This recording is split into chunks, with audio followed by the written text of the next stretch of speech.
ಪ್ರಭು ಕ್ರಿಸ್ತರಲ್ಲಿ ಆತ್ಮೀಯ ಸಹೋದರ ಸಹೋದರಿಯರೇ, ಪೂಜಾ ವಿಧಿ ವರ್ಷದ 7ನೆಯ ಭಾನುವಾರದಲ್ಲಿ ನಾವಿದ್ದೇವೆ. ಪ್ರಿಯರೇ, ಪ್ರತಿಧ್ವನಿಯನ್ನು ನೀವು ಗಮನಿಸಿರಬಹುದು.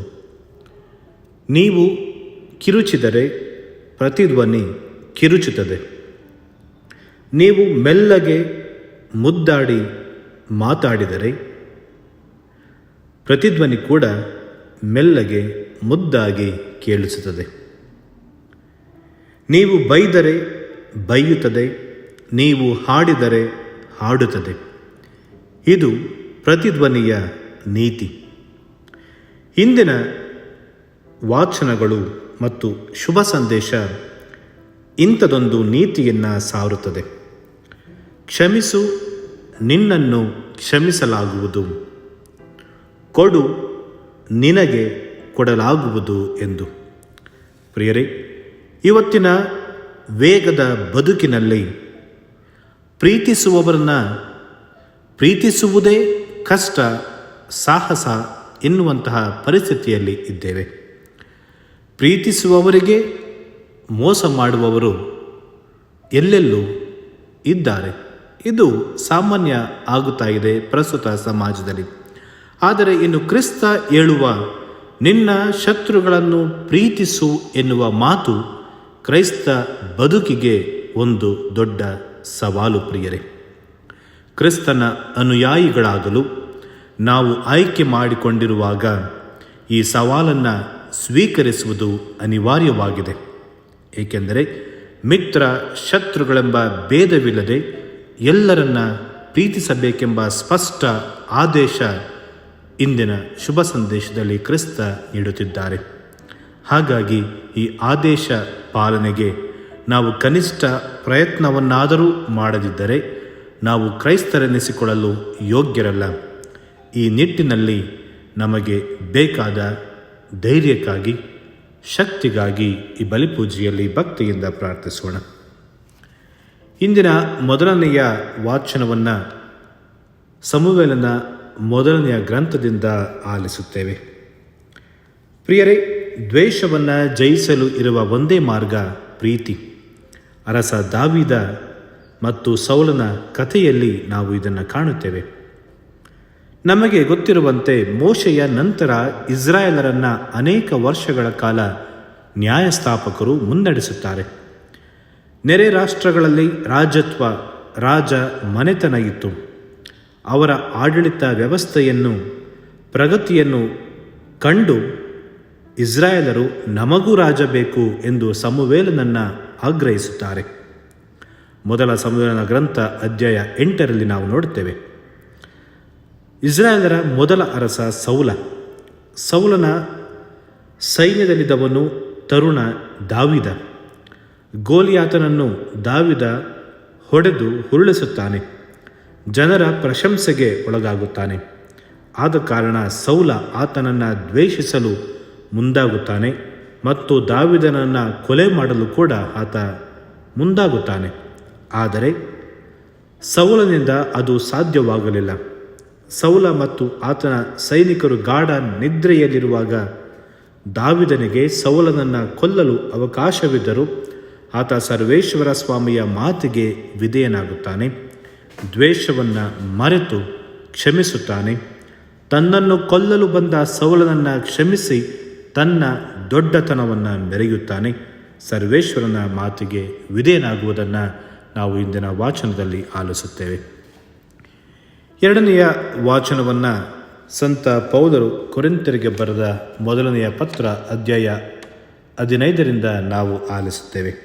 ಪ್ರಿಯರೇ, ಸಾವಿನ ನಂತರ ನಮ್ಮ ಜೀವನ ಅಂತ್ಯವಾಗುವುದಿಲ್ಲ. By death life is not destroyed but transformed. ಆದಾಮನಿಂದ ಪಡೆದ ಈ ನಶ್ವರ ದೇಹ ಮಣ್ಣಿನೊಂದಿಗೆ ಮಣ್ಣಾಗುತ್ತೆ. ಆದರೆ ಕ್ರಿಸ್ತನಿಂದ ಪಡೆಯುವ ಆಧ್ಯಾತ್ಮಿಕ ದೇಹ ಅದು ನಾಶವಾಗದು. ಕಾರಣ ಆದಾಮ ಮಣ್ಣಿನಿಂದ ಬಂದವ, ಮರಳಿ ಮಣ್ಣಿಗೆ ಹೋದವ. ಕ್ರಿಸ್ತ ಸ್ವರ್ಗದಿಂದ ಬಂದವ, ಪುನಃ ಸ್ವರ್ಗಕ್ಕೆ ಹೋದವ. ಆದಾಮ ಜೀವ ಪಡೆದ ವ್ಯಕ್ತಿಯಾದರೆ ಕ್ರಿಸ್ತ ಜೀವ ಕೊಡುವ ವ್ಯಕ್ತಿ ಎಂದು ಹೇಳುವುದರ ಮೂಲಕ ಪುನರುತ್ಥಾನದ ಮಹತ್ವವನ್ನು, ಪುನರುತ್ಥಾನದ ಬಗ್ಗೆ ಸಂತ ಪೌಲರು ಈ ಪತ್ರದಲ್ಲಿ ತುಂಬ ಸುಂದರವಾಗಿ ನಮಗೆ ವಿವರಿಸುತ್ತಾರೆ. ಪ್ರಿಯರೇ, ಇಂದಿನ ಶುಭ ಸಂದೇಶವನ್ನು ಲೂಕರು ಬರೆದ ಶುಭ ಸಂದೇಶ ಅಧ್ಯಾಯ 6 ವಾಕ್ಯ 27ರಿಂದ 38 ತನಕ ನಾವು ಆಲಿಸುತ್ತೇವೆ. ಯೇಸು ತಮ್ಮ ಶಿಷ್ಯರಿಗೆ ಹೇಳಿದ್ದು, ಕಣ್ಣಿಗೆ ಪ್ರತಿಯಾಗಿ ಕಣ್ಣು, ಹಲ್ಲಿಗೆ ಬದಲಾಗಿ ಹಲ್ಲು ಎಂದು ಕೇಳಿದ್ದೀರಿ. ಆದರೆ ನಾನು ನಿಮಗೆ ಪ್ರೀತಿಸಲು, ಕ್ಷಮಿಸಲು ಕರೆ ನೀಡುತ್ತೇನೆ ಎಂದು. ಪ್ರಿಯರೇ, ಕಣ್ಣಿಗೆ ಪ್ರತಿಯಾಗಿ ಕಣ್ಣು, I for an I, tooth for A tooth, ಇದು ಟ್ರೈಬಲ್ ಲಾ ಆಫ್ ರಿಟಾಲಿಯೇಷನ್. ಇದು ಹಮ್ಮುರಾಬಿಯ ಶಾಸನವಾಗಿತ್ತು.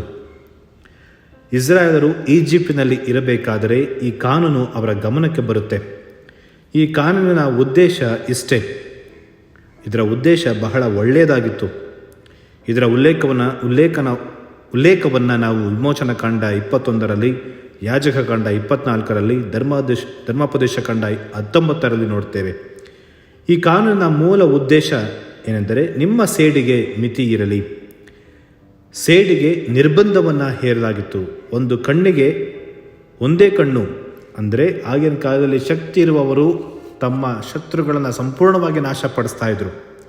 ಹಾಗಾಗಿ ಮೋಶೆ ಹೇಳಿದ್ದು, ನಿಮ್ಮ ಸೇಡಿಗೆ ಮಿತಿ ಇರಲಿ ಎಂದು. ಆದರೆ ಕ್ರಿಸ್ತ ನಮಗೆ ನೀಡುವ ಸಂದೇಶ, ನಿನಗೆ ಅಪಕಾರ ಮಾಡಿದವನಿಗೆ ಪ್ರತೀಕಾರ ಮಾಡಬೇಡ, ಬದಲಾಗಿ ಅವನನ್ನು ಪ್ರೀತಿಸು, ಕ್ಷಮಿಸು ಎಂಬ ಸಂದೇಶವನ್ನು ಕ್ರಿಸ್ತ ಇಂದು ನಮಗೆ ನೀಡುತ್ತಾ ಇದ್ದಾರೆ. ಪ್ರಿಯರೇ, ಒಂದಿನ ಒಂದು ಕೆನ್ನೆಗೆ ಹೊಡೆದರೆ ಮತ್ತೊಂದು ಕೆನ್ನೆ ತೋರಿಸು. ಪ್ರಿಯರೇ, ಪರರು ನಮ್ಮನ್ನು ಹಿಂಸಿಸಿದರೆ, ಹೊಡೆದರೆ ಹೊಡೆಸಿಕೊಳ್ಳಬೇಕೆಂದು ಕ್ರಿಸ್ತ ಹೇಳುತ್ತಿಲ್ಲ. Self defence is morally legitimate. ಆತ್ಮರಕ್ಷಣೆ, ಸ್ವರಕ್ಷಣೆ ನಮ್ಮ ಜವಾಬ್ದಾರಿ ಹಾಗೂ ಹಕ್ಕು. ಕ್ರಿಸ್ತನ ಆಜ್ಞೆ, ನಿಮ್ಮನ್ನು ನೀವು ಪ್ರೀತಿಸಿಕೊಳ್ಳುವಂತೆ ಪರರನ್ನು ಪ್ರೀತಿಸಿರಿ ಎಂದು. ಕ್ರಿಸ್ತನ ಈ ಆಜ್ಞೆಯ ಮೂಲಕ ನಮಗೆ ನೀಡುವ ಸವಾಲು, ಸಂಪೂರ್ಣವಾಗಿ ಕ್ಷಮಿಸಲು ಆಹ್ವಾನಿಸುತ್ತಾರೆ. ದ್ವೇಷ, ಸೇಡು, ಪ್ರತೀಕಾರ ಬಯಸದೆ ಕ್ಷಮಿಸಲು ಕ್ರಿಸ್ತ ಕರೆ ನೀಡುತ್ತಾರೆ. ಮತ್ತು ತಾಳ್ಮೆ, ಸಹನೆಯ ಗುಣಗಳನ್ನು ಮೈಗೂಡಿಸಿಕೊಳ್ಳಬೇಕೆಂದು ನಮಗೆ ಪ್ರೇರಣೆಯನ್ನು ಕೂಡ ನೀಡುತ್ತಾರೆ. ಯೇಸುವಿನ ಕಾಲದಲ್ಲಿ ನಿನ್ನ ಶತ್ರುಗಳನ್ನು ದ್ವೇಷಿಸು ಎಂಬ ಘೋಷಣೆ ಸಾಮಾನ್ಯವಾಗಿತ್ತು. ಒಬ್ಬ ಯಹೂದ್ಯನಿಗೆ ಮತ್ತೊಬ್ಬ ಯಹೂದ್ಯನೇ ನೆರೆಯವ. ಹಾಗಾಗಿ ಒಬ್ಬ ಯಹೂದ್ಯ ಮತ್ತೊಬ್ಬ ಯಹೂದ್ಯನನ್ನು ಮಾತ್ರ ಪ್ರೀತಿಸುತ್ತಿದ್ದ, ಅನ್ಯ ಧರ್ಮೀಯರನ್ನು ದ್ವೇಷಿಸುತ್ತಿದ್ದ. ಆದರೆ ಅದು ದೇವರ ಚಿತ್ತವಾಗಿರಲಿಲ್ಲ. ನಿನ್ನ ಶತ್ರುಗಳಿಗೂ ಕೂಡ ನ್ಯಾಯ ಒದಗಿಸು ಎಂಬುದನ್ನು ನಾವು ಧರ್ಮೋಪದೇಶ ಕಾಂಡ ಅಧ್ಯಾಯ 23ರಲ್ಲಿ, ವಿಮೋಚನ ಕಾಂಡ 23ರಲ್ಲಿ ನೋಡುತ್ತೇವೆ. ಆದರೆ ಕಾಲಕ್ರಮೇಣ ಅದು ಬದಲಾಗಿತ್ತು. ಯಹೂದ್ಯರು ಮತ್ತೊಬ್ಬ ಯಹೂದ್ಯನನ್ನು ಮಾತ್ರ ಪ್ರೀತಿಸ್ತಾ ಇದ್ದರು. ಆದರೆ ಕ್ರಿಸ್ತ ಇಂದು ನಮಗೆ ನೀಡುವ ಸಂದೇಶ, ಎಲ್ಲರನ್ನ ಸಮಾನವಾಗಿ ಪ್ರೀತಿಸಿ ಎಂದು, ಮತ್ತು ಕ್ಷಮಿಸು, ನಿನಗೂ ಕ್ಷಮೆ ದೊರಕುವುದು ಎಂದು. ನಿನ್ನನ್ನು ಶಪಿಸುವವರನ್ನು, ನಿನಗೆ ಮೋಸ ಮಾಡುವವರನ್ನು ಕೂಡ ನೀನು ಕ್ಷಮಿಸು ಎಂದು ನುಡಿಯುತ್ತಾರೆ. ಇದು ನಮಗೆ ಸ್ವಲ್ಪ ವಿಚಿತ್ರ ಎನಿಸುತ್ತೆ ಪ್ರಿಯರೇ. ಆದರೆ ಕ್ರಿಸ್ತ ಕಲಿಸಿದ ಪ್ರಾರ್ಥನೆ, ಪರಲೋಕದ ಪ್ರಾರ್ಥನೆಯಲ್ಲಿ ಒಂದು ಕಂಡೀಷನ್ ಇದೆ, ಒಂದು ನಿಬಂಧನೆ ಇದೆ. ನೀನು ಪರರನ್ನು ಕ್ಷಮಿಸುವ ಹಾಗೆ ದೇವರು ನಿನ್ನ ತಪ್ಪುಗಳನ್ನು ಕ್ಷಮಿಸುತ್ತಾರೆ ಎಂದು. ಯೋಹಾನನ ಶುಭ ಸಂದೇಶ ಅಧ್ಯಾಯ 15 ವಾಕ್ಯ 12, ನಾನು ಕೊಡುವ ಆಜ್ಞೆ ಏನೆಂದರೆ, ನಾನು ನಿಮ್ಮನ್ನು ಪ್ರೀತಿಸಿದಂತೆ ನೀವು ಪರರನ್ನು ಪ್ರೀತಿಸಿ. ನಿಮ್ಮ ಪ್ರೀತಿಯನ್ನು ಕಂಡು ಜನರು ಅರಿತುಕೊಳ್ಳಬೇಕು, ನೀವು ನನ್ನ ಶಿಷ್ಯರು ಎಂದು. ಮತ್ತು ಕ್ರಿಸ್ತ ಇಂದು ಮತ್ತೊಂದು ಸಂದೇಶವನ್ನು ನೀಡುತ್ತಿದ್ದಾರೆ, ಯಾರಿಗೂ ತೀರ್ಪನ್ನು ನೀಡಬೇಡಿ ಎಂದು. ಪ್ರಿಯರೇ, ತೀರ್ಪು ನೀಡುವುದು ಬಹಳ ಸುಲಭ, ಆದರೆ ಕ್ರಿಸ್ತ ನುಡಿಯುವುದು ತೀರ್ಪನ್ನು ನೀಡಬೇಡಿ. ಕಾರಣ, ನಾವು ನಿಜವಾದ ಸತ್ಯವನ್ನು, ಸಂಪೂರ್ಣವಾದ ಸತ್ಯವನ್ನು ಅರಿತುಕೊಂಡಿಲ್ಲ. ಹಾಗಾಗಿ ನಾವು ತೀರ್ಪನ್ನು ನೀಡಬಾರದು. ಮತ್ತು ನಮ್ಮ ತೀರ್ಪಿನಲ್ಲಿ ಪಕ್ಷಪಾತ ಇದೆ. ದೇವರೊಬ್ಬನೇ ನಿಷ್ಪಕ್ಷಪಾತಿ. ಹಾಗಾಗಿ ನಾವು ತೀರ್ಪಿಡಬಾರದು. ಮತ್ತು ನಾವೇ ತಪ್ಪು ಮಾಡಿರಬೇಕಾದ್ರೆ ಪರರಿಗೆ ತೀರ್ಪನ್ನು ನೀಡುವುದಕ್ಕೆ ನಮಗೆ ಯಾವ ನೈತಿಕ ಹಕ್ಕು ಇದೆ? ಹಾಗಾಗಿ ಕ್ರಿಸ್ತ ಇದು ನುಡಿಯುತ್ತಾರೆ, ತೀರ್ಪಿಡಬೇಡಿ. ಬನ್ನಿ ಪ್ರಿಯರೇ, ಇಂದಿನ ಬಲಿಪೂಜೆಯಲ್ಲಿ ನಾವು ಭಕ್ತಿಯಿಂದ ಪ್ರಾರ್ಥಿಸೋಣ. ಪರರನ್ನು ಪ್ರೀತಿಸಲು, ಕ್ಷಮಿಸಲು ಬೇಕಾದ ವರಗಳಿಗಾಗಿ ಪ್ರಾರ್ಥಿಸೋಣ. ಹೇಗೆ ಒಂದು ಮರಕ್ಕೆ ನಾವು ಕಲ್ಲನ್ನು ಹೊಡೆದರೆ ಆ ಮರ ಕಲ್ಲಿನ ಹೇಟನ್ನು ತಿಂದು ನಮಗೆ ಹಣ್ಣನ್ನು ಕೊಡುತ್ತೋ, ಅದೇ ರೀತಿ ನಾವು ಪರರಿಗೆ ಒಳಿತನ್ನು ಮಾಡಬೇಕು. ಕ್ರಿಸ್ತನನ್ನು ಶಿಲುಬೆಗೆ ಜಡಿದರು, ಆದರೂ ಕ್ರಿಸ್ತ ಅವರಿಗಾಗಿ ಪ್ರಾರ್ಥಿಸಿದರು. ಇಂತಹ ದೇವರನ್ನು ಹಿಂಬಾಲಿಸುವ ನಾವು ನಮ್ಮ ಬದುಕಲು ಕೂಡ ಪ್ರೀತಿಯಿಂದ, ಕ್ಷಮೆಯಿಂದ ಜೀವಿಸಲು ಬೇಕಾದ ವರಗಳಿಗಾಗಿ ಪ್ರಾರ್ಥಿಸೋಣ. ಆಮೆನ್. ಪ್ರಿಯರೇ, ಈ ಚಾನೆಲ್ ಅನ್ನು ಸಬ್ಸ್ಕ್ರೈಬ್ ಮಾಡಿ ಪ್ರತಿದಿನ ದೇವರ ವಾಕ್ಯವನ್ನು ಆಲಿಸುತ್ತಾ ಅದನ್ನು ಇತರರೊಂದಿಗೆ ಹಂಚಿಕೊಳ್ಳಲು ನಮಗೆ ನೆರವಾಗಿರಿ. ಧನ್ಯವಾದಗಳು.